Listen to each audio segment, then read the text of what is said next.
आज की ऑडियो में 2-3 बिंदुओं पर चर्चा होगी। एक तो एनसीटी ओटीपी आरएमएस, दूसरा चरणबद्ध नियुक्ति वर्षवार और शिक्षा मित्र समायोजन उत्तराखंड मॉडल और बीएड गजट को लेकर के जो कि जागरूकता बनी हुई है, जिज्ञासा बनी हुई लोगों को कि कब आ रहा है। तो यही 3-4 बिंदुओं पर थोड़ी थोड़ी चर्चा करेंगे। और एक कॉल आया था राजस्थान से, वो आपको हम सुनाएंगे। और ओटीपी आरएमएस को लेकर के ही बातचीत हुई है, वो भी सुनिएगा। उनके कुछ सवाल थे। तो सबसे पहले तो ये कहेंगे कि आप लोग बच्चों के जैसे हरकतें करना छोड़ दीजिए। आप लोग के सवाल बच्चों वाले होते हैं, थोड़ा सा अपने दिमाग को यूज करना शुरू कीजिए। कम से कम कुछ नहीं तो 20-30 ऑडियो वीडियो डाले जा चुके हैं एनसीटी ओटीपी आरएमएस पर। विस्तृत चर्चा हुई है, डिटेल में सब कुछ बताया गया है, कई बार बताया गया है। उसको सुन लीजिए। अगर आप नहीं सुने हैं तो आपकी प्रॉब्लम है, न कि मेरी। पूरा प्रोसेस व्हाट्सएप पर शेयर किया गया है कि आपको गूगल करना है, ऐसे ऐसे करना है, वो सब कुछ व्हाट्सएप पर दिया गया है। आपने अगर उसको सेव करके रखा है तो अच्छी बात है, नहीं रखा है तो भी अच्छी बात है, वो आपकी मर्जी है। बार बार इस चीज़ को लेकर के आप लोग कॉल ना कीजिए, बार बार एक ही सवाल ना कीजिए। किसी एक ने, 2 ने, 4 ने सवाल वही किया है, वही सवाल आप फिर कर रहे हैं, तो ये आपकी कमी है। जब कई लोग वही सवाल कर चुके हैं और जवाब दिया जा चुका है तो आप पुराने ऑडियो वगैरह सुनिए, वो आपकी समस्या है। इस चीज़ को लेकर बार बार कॉल मैसेज ना कीजिए, डिस्टर्ब ना कीजिए। खैर, एक तरफ से चलेंगे। सबसे पहले बीएड गजट को लेकर के बात कर लें, काफ़ी जिज्ञासा बनी हुई है।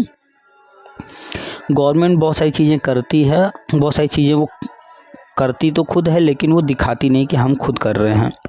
तो वर्तमान में हालात जो बने हुए हैं, सुप्रीम कोर्ट ऑर्डर आने के बाद कि टेट सबको पास करना होगा, तो वो जो परिस्थितियां हैं उसमें बहुत सारे लोग जो है वो अब टेट सी टेट देंगे।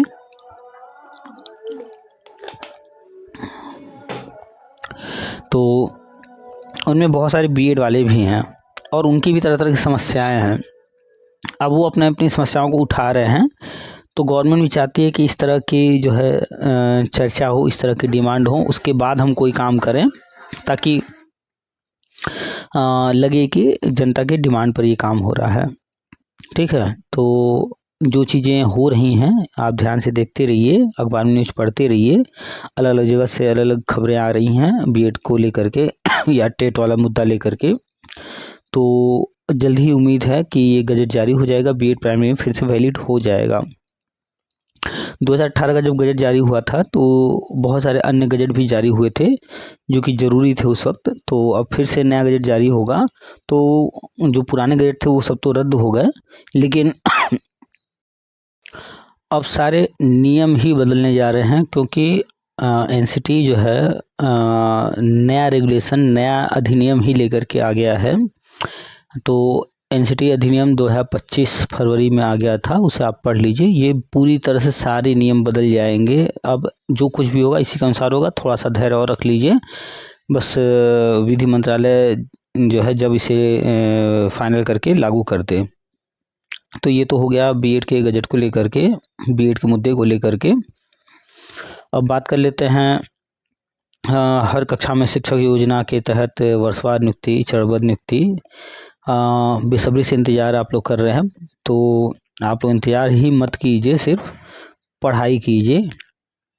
जो सुपर टेट के जितने सब्जेक्ट हैं उनको आपको हर हाल में पढ़ना ही पड़ेगा, और आप पढ़ नहीं रहे हैं और सिर्फ बैठ कर इंतज़ार कर रहे हैं तो ये उम्मीद मत कीजिएगा कि आपके लिए कोई फ्यूचर है कहीं। ये शिक्षा का क्षेत्र है, यहाँ पर ऐसे ही अरे गहरे नत्थु खैरों को नौकरी पहले मिल गई लेकिन अब नहीं मिलने वाली है। अब कितना तेज़ी से परिवर्तन हो रहा है वो आप देखते रहिए अपनी आंखों से। तो पढ़ने वाले ही यहाँ रह पाएंगे।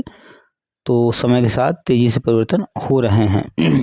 और हर कक्षा में शिक्षा योजना के तहत चरणबद्ध नियुक्ति, वर्षवार नियुक्ति का समय आप लोग को पता ही है, नवंबर से मार्च के बीच में ये अनुमानित है। अखबार में खबर आ चुकी है, 65 हज़ार करके 3 चरण में होना है। ये सारी चीज़ें अखबार में आप पढ़ चुके हैं। और जो शिक्षा मित्र हैं टेट सी टेट पास, उनका तो समायोजन होना कन्फर्म है प्राइमरी में। ये मानदेय बढ़ने ये सब तो छोटी मोटी खबरें हैं, ये सब चलता रहता है। कमेटी रिपोर्ट ये वो सब चलता रहता है, लेकिन इम्पॉर्टेंट यही है कि शिक्षा मित्र योजना बंद होना है। तो बंद होने से पहले उत्तराखंड की तरह ही ये जितने भी टेट सीटेट पास हैं उनको अस्थायी नियुक्ति दी जाएगी। और अगला यूपी टेट संभावित है जनवरी में, उसके लिए भी आवेदन जल्द ही लिए जाएंगे, उम्मीद है। तो जो भी लोग टेट या सीटेट नहीं पास हैं वो लोग पढ़ाई करके टेट या सीटेट पास कर लें, बाद में फिर पछताते रह जाएंगे अन्यथा।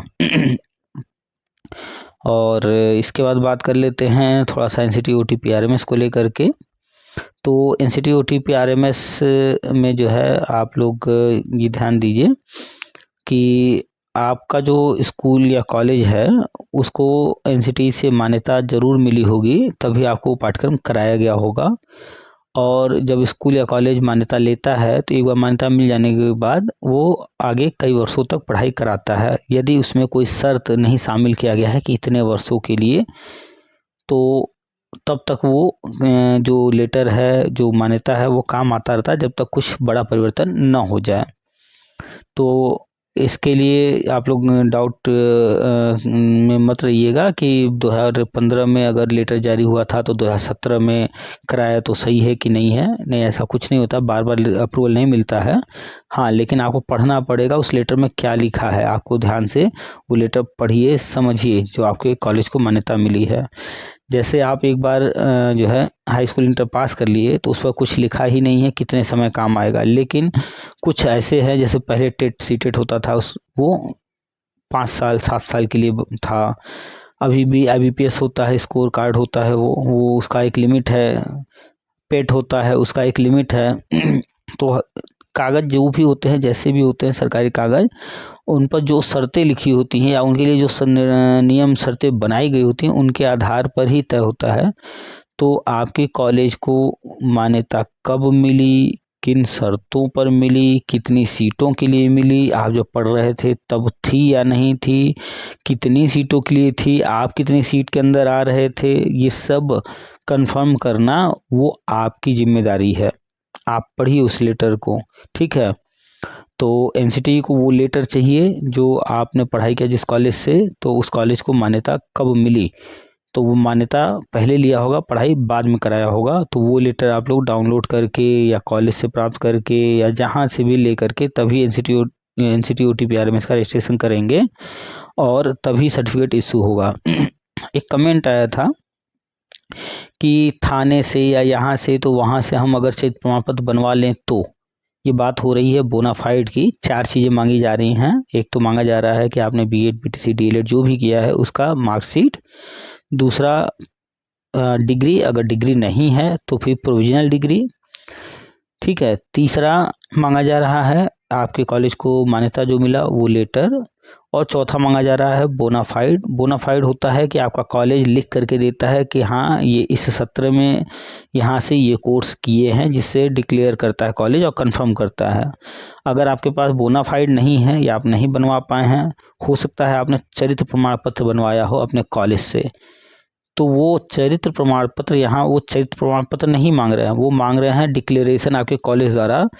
तो सेम वही चीज़ आपके चरित्र प्रमाण पत्र में भी लिखा होता है कि इन्होंने इस सत्र में ये कोर्स यहाँ से किया है, तो उसके स्थान पर चरित्र प्रमाण पत्र भी काम आ जाएगा। लेकिन वो चरित्र प्रमाण पत्र आपके कॉलेज द्वारा ही जारी किया गया हो, ताकि वहाँ से कंफर्म हो सके कि आपने कौन सा पाठ्यक्रम वहाँ से कंप्लीट किया है, कौन सा कोर्स आपने किया और किस सत्र में किया है, ठीक है। तो एक कमेंट आया था कि थाने से बनवा लें, यहाँ से बनवा लें, वहाँ से बनवा लें, आपकी मर्जी, बनवाते रहिए। लेकिन उनको ये नहीं चाहिए कि आपका चरित्र कैसा है। आप अगर मेल हैं तो कितनी फीमेल के साथ क्या करते हैं, अगर आप फीमेल हैं तो कितने मेल के साथ क्या करते हैं, आप समाज में चोरी डकैती करते हैं नहीं करते हैं, वो ये सब नहीं जानना चाहते, ठीक है।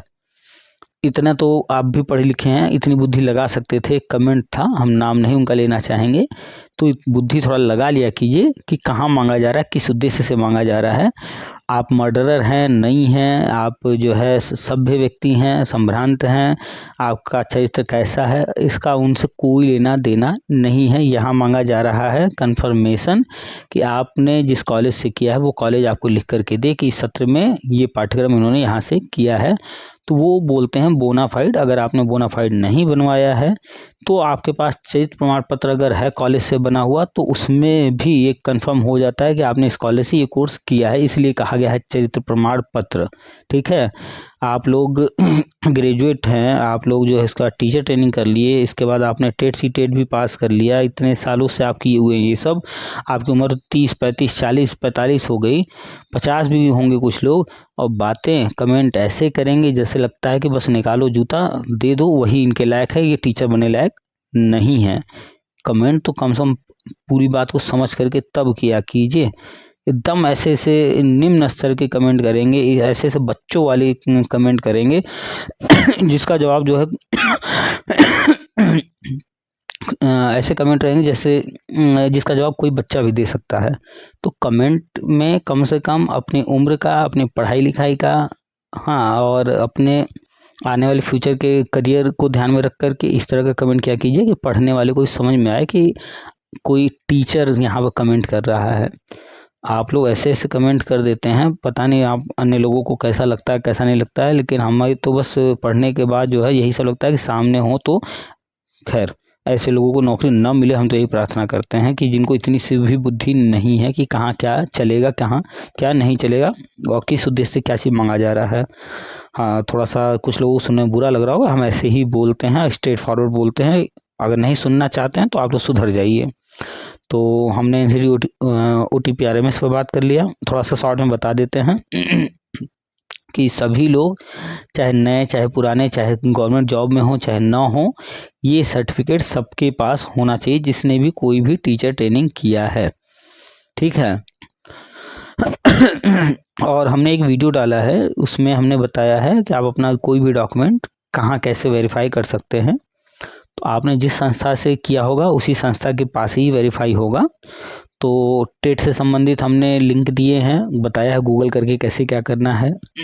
उसका बीटीसी और अन्य चीज़ों का भी, हाई स्कूल इंटर का भी, आय जाति निवास, वो वीडियो आप लोग ज़रूर से देख लीजिएगा। और अभी जिनसे बात हुई है राजस्थान के हैं, इन्होंने भी बच्चों जैसे बहुत सारी बातें किए हैं। खैर आप लोग सुनिए अभी पूरी बात और देखिए इनके क्या क्या सवाल हैं। और आपके पास इतनी लंबी लाइफ नहीं है कि सारे अनुभव आप खुद हर चीज़ कर करके लें। दूसरों के अनुभवों से भी सीखना शुरू कीजिए।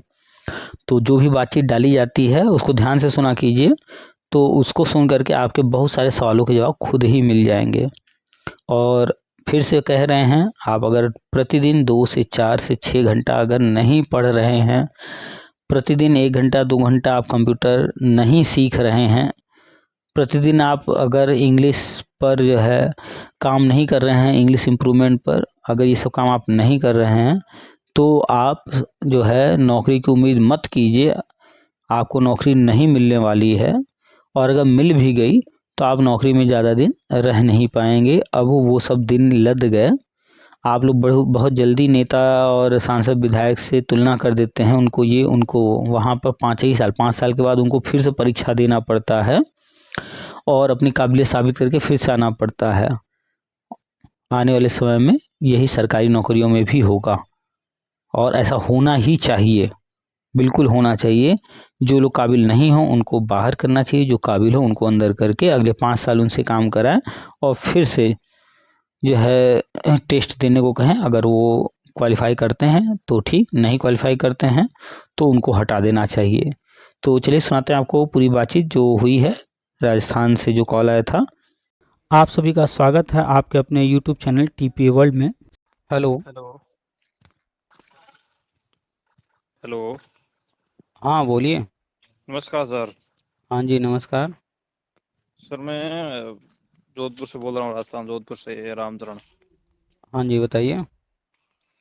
सर मैंने भी एक OTRMs के लिए अप्लाई किया था। 2 दिन बाद में ऑब्जेक्शन लगा था कि आपके इंस्टीट्यूट के नाम से जो एप्लीकेशन सर्टिफिकेट लगे उसका मैच नहीं हो रहा, नाम नेम मैच नहीं हो रहा आपका। मतलब 2015 का है एप्लीकेशन सर्टिफिकेट एनसीटी की वेबसाइट से, और बीएड की है 2017-19।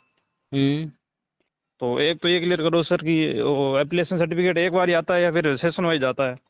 नहीं नहीं, कोई भी कॉलेज जब मान्यता लेता है हम्म।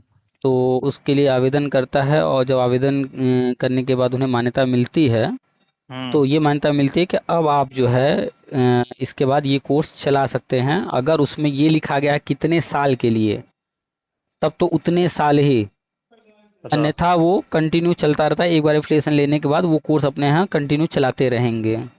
तो अगर अच्छा। 2015 में मिल गया था हम्म। और उसमें ऐसा कोई शर्त नहीं है कि इतने समय के लिए ही दिया जाता है, अगर ऐसा कुछ नहीं लिखा है तो हम्म। वही आगे कंटिन्यू रहेगा 2015 के बाद, चाहे वो 16 17 18 जब भी कराते रहे हों, हम्म। वो वही लेटर काम आएगा, उसी से ही सब कुछ है। तो आपने बताया 2015 में उनको मिल गया था एफिलिएशन, बिल्कुल।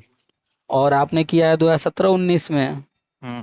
तो अगर उस लेटर में कोई शर्त नहीं लिखा हुआ है कितने समय के लिए, हम्म। तो वही काम आएगा। और आपका जो रिजेक्ट हुआ है, क्या उसमें यही रीजन दिया गया है? नहीं, रीजन ये दिया है कि kindly enter the correct name of institution. जो नाम था टीचर टीचर्स ट्रेनिंग कॉलेज है जो सर्टिफिकेट में, और मैंने लिखा था टीचर ट्रेनिंग कॉलेज। तो आप जो सर्टिफिकेट में है वही हाँ। लिखना चाहिए, वो मिस्टेक तो आपने हाँ। कर दिया ना। हाँ, फिर वो करके यार मैंने फिर वापस अपडेट करके वापस फॉर्म प्रोसेस किया। फिर उसके बाद में 1 डेढ़ महीना हो गया, वेरिफिकेशन पेंडिंग ही बता रहा है। तो पेंडिंग है तो उसमें समय लगता है, तो अच्छा। वेट कीजिए जब तक पेंडिंग है, जब तक वो सर्टिफिकेट इशू ना कर दें या फिर रिजेक्ट ना कर दें, तब हम्म। तक आपको वेट ही करना है, और कुछ कर नहीं सकते हैं। अच्छा, तो मैंने एक दूसरी आईडी से और अप्लाई किया है। तो वो जो भी आपने अप्लाई किया जितनी भी आईडी से, तो उसमें आपने बीएड का मार्कशीट, सर्टिफिकेट, बोनाफाइड और एफिलिएशन वाला लेटर, ये चारों लगाया है ना साथ में? हाँ, चारों लगे, डिग्री भी लगे यार, करेक्टर सर्टिफिकेट भी है मेरे पास, वो भी लगा है कॉलेज का। ठीक है, तो आप वेट कीजिए, आपने सब कुछ लगाया है तो वो हम्म। सही है। वो आपका रिजेक्ट होने का कारण बस यही है कि आपने जो वो है नाम गलत कर दिया था। स्पेलिंग मिस मैच हो रही थी शायद। तो उसमें तो स्पष्ट उन्होंने लिखा है, फिर आपको कोई कन्फ्यूजन होना ही नहीं चाहिए था। और ये कंफ्यूजन था कि मतलब मैंने ये सोचा कि जो एफिलिएटेड यूनिवर्सिटी है उसका नाम अलग है, और जहाँ से बीएड की है, जैसे मेरी मार्कशीट में जो यूनिवर्सिटी है वो एग्जाम करवाते हैं उसका नाम आ रहा है, और जहाँ से बीएड की है उसका मार्कशीट के ऊपर नाम नहीं आ रहा है। तो होता क्या है कि जो यूनिवर्सिटी होते हैं वो जो है अंडर में। कम होते हैं, उनके अंडर में बहुत सारे कॉलेज होते हैं, उनसे अटैच होकर के वो कोर्स हाँ। चला रहे होते हैं। हाँ, उनका ही नाम आता है मार्कशीट पे तो। तो मार्कशीट पर तो उनका ही नाम आता है, कॉलेज का भी नाम कहीं शॉर्ट में लिखा रहता है, और डिग्री हाँ, पर लिखा तो होता है। यूनिवर्सिटी का ही नाम होता है। बिल्कुल, मैंने सोचा इसलिए वो नाम आ रहा है, और मैंने भाई एप्लीकेशन सर्टिफिकेट जहाँ से मैंने बीएड की वो लगाया, तो वो नाम वो मैच कर रहे होंगे, इसलिए उन्होंने ये मैसेज भेजा। पर वापस जैसे फॉर्म मैंने अपडेट करके नाम और वापस प्रोसेस किया, तो फिर ऑब्जेक्शन नहीं लगा। अभी 1 डेढ़ महीना हो गया, पेंडिंग ही है। ये कोई भी कोर्स हो, चाहे हाई स्कूल हो, इंटर हो, ग्रेजुएशन हो, हम्म। बीएड बीटीसी या अन्य कोई भी हम लोग पाठ्यक्रम की बात कर लें, तो हम्म। हम लोग जहाँ से भी ये पढ़ाई करते हैं, वो स्कूल या कॉलेज, वो किसी न हम्म। किसी से अटैच होकर के मान्यता लेकर के तब चलाता है। तो बिल्कुल सही। तो जैसे आपने हाई स्कूल किया होगा, तो हाई स्कूल आपका या तो आपका स्टेट बोर्ड रहा होगा, स्टेट बोर्ड रहा होगा। या फिर सेंट्रल जो बोर्ड चलाता है सीबीएसई आईसीएसई वगैरह, वो सब रहा होगा। बिल्कुल। तो ऐसे ही सेम यहाँ पर भी है कि जिसने भी बीएड बीटीसी डीएलएड जो कुछ भी किया, तो जिस भी हम्म। कॉलेज से किया, वो कॉलेज कुछ मान्यताएं लेता है। एक तो वो अफिलिएट होता है किसी यूनिवर्सिटी से, चाहे वो सेंट्रल यूनिवर्सिटी हो, स्टेट यूनिवर्सिटी हो, डीम्ड यूनिवर्सिटी हो, प्राइवेट यूनिवर्सिटी हो, कहीं ना कहीं से अटैच होकर के तब वो अपने यहाँ पाठ्यक्रम चलाना शुरू करता है। और सही है। जो पाठ्यक्रम वो चला रहा है, मान लीजिए लॉ का चला रहा है, तो लॉ के लिए जो है सेंट्रल गवर्नमेंट की एक अथॉरिटी है, उससे अप्रूवल लेना पड़ता है वो अलग से। सही या है। फिर अगर जो है मेडिकल का चला रहा है तो मेडिकल के लिए अलग बना हुआ है, या फिर इंजीनियरिंग का चला रहा है तो उसके लिए अलग बना हुआ है, कंप्यूटर का चला रहा है तो उसके लिए अलग बना हुआ है। ऐसे ही टीचिंग के लिए एनसीटी बना हुआ है। सही है। तो आपके कॉलेज को जो है बीएड ये कोर्स चलाने के लिए दो मान्यताएं मिली होंगी। एक तो जिस यूनिवर्सिटी से वो अटैच होगा, उस यूनिवर्सिटी ने उनको दिया होगा अप्रूवल, और हम्म। दूसरा एनसीटी से। तो तो अप्रूवल जिस का जैसा कोई सर ऑब्जेक्शन नहीं लगा है, इसलिए वही एक नेम हाँ, मिसमैच का ही है मैंने। हाँ, नाम का मिसमैच आपका था, तो जो आपके डिग्री पर लिखा है यूनिवर्सिटी का नाम, उस हम्म। यूनिवर्सिटी से अटैच होकर के मान्यता उस यूनिवर्सिटी से ले करके तब आप को ये पाठ्यक्रम कराया गया है। बिल्कुल। और आपके कॉलेज को एनसीटी से 2015 में मान्यता मिली थी, तो वो 2015 वाला लेटर आपके पास है, वही जो हाँ। है आगे कंटिन्यू चलता रहता है। अच्छा। तो बेफिक्र रहिए। हाँ, अगर कुछ हम्म। फेरबदल होता है समय समय पर, हम्म। तो जैसे सीटें बढ़ानी है, तो फिर हम्म। भाई अगर 50 सीट के लिए मिला है या 100 सीट के लिए अप्रूवल मिला है, अब उनको और सीटें बढ़ानी है तो फिर बाद में उन्होंने लिया होगा, तो फिर वो नया वाला वहाँ पर काम आएगा। सही है। तो समय समय परिवर्तन होते हैं, लेकिन क्या लिखा है उसमें उसको पढ़ना जरूरी होता है। तो 2015 वाला आप पढ़ लीजिएगा एक बार, पूरा अपना लेटर जो है, कि उसमें हम्म। कोई शर्त तो नहीं था उस वक्त कि कितने हम्म। समय के लिए। सही है। ठीक सही है है। सर, अगर शर्त वगैरह ऐसा कुछ वो होता तो OTRMs लगा देता ऑब्जेक्शन की, मतलब आपके ये इस हिसाब से एप्लीकेशन सर्टिफिकेट वैलिड नहीं देखिए, सबसे पहला जो होता है, कोई भी चीज़ किसी के सामने आता है सरकारी विभाग में, है। तो वो ये देखता है कि फॉर्म जो भरे गए हैं उसमें मिस्टेक कहाँ किया आपने। सही है।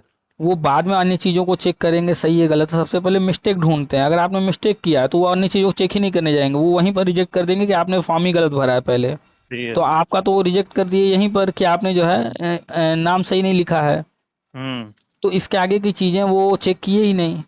अभी वो प्रोसेस पेंडिंग में है, अभी वो चेक कर रहे हैं, बाद की बाकी हाँ, अब बाकी की आपने फिर जब बाद में बताएंगे। आपने जब दोबारा किया है तो दोबारा हम्म। वाले में आपका अन्य सब कुछ सही होगा। तो अब जो आपने सपोर्टिव डॉक्यूमेंट लगाया, मार्कशीट, हम्म। डिग्री, एफिलिएशन वाला और करेक्टर सर्टिफिकेट, अब उसके बाद उनके माध्यम से आगे का प्रोसेस वो कंप्लीट करेंगे। सही है।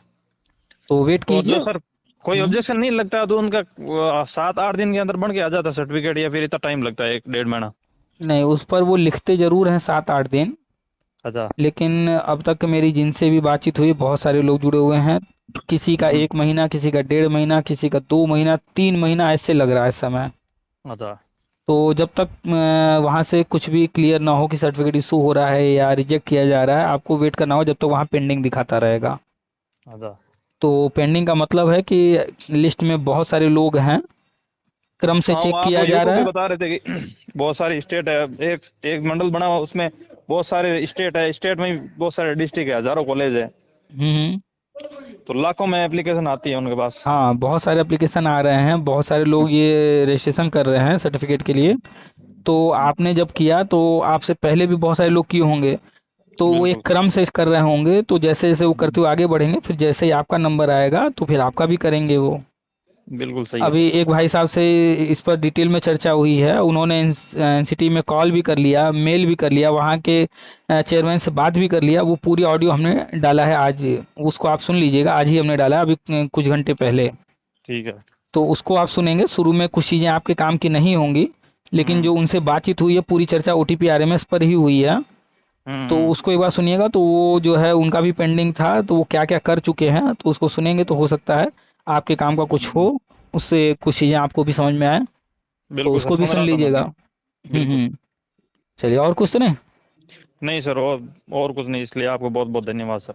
वेलकम, चलिए रखते हैं। Okay sir, thank you.